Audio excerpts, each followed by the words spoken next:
Бәріңізге сәлем қыздар, менің каналыма қош келдіңіздер. Алдағы уақытта көптеген пайдалы және оңай, дәмді рецептер шығаратын боламын. Алдымен менің каналыма тіркеліп, қоңыраушаны басып қойыңыздар. Сол кезде менің рецептлерім сіздерге келіп тұратын болады.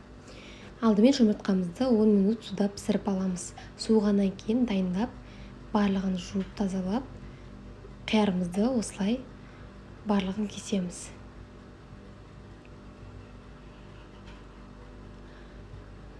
Осылай ұзын-ұзын етіп барлығын кесіп шығамыз. Бұл салатқа 2 дана қияр, 2 дана қызанақ және 3 піскен жұмыртқа және көк жуа қажет болады. Бұл жерде мен 2 жерге жететіндей ғана құрам дайындадым. Сіздер қалауыңызша көп етіп дайындасаңыздар болады. Ыдысыма салдым. Енді қызанағымды керек емес жерлерін алып тастап, қызанағымды да барлығын ұзынша қылып осылай тураймын. Дайын болғаннан кейін ыдысыма салып, енді жұмыртқамды турауға кірісемін. Жұмыртқаны да осылай ұзын-ұзын қылып турап шығамыз.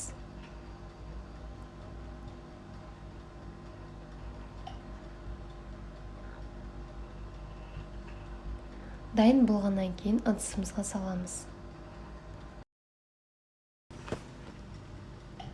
Біздің құрамдарымыз дайын болғаннан кейін ең соңында көк жуамызды осылай ұсақтап турап аламыз.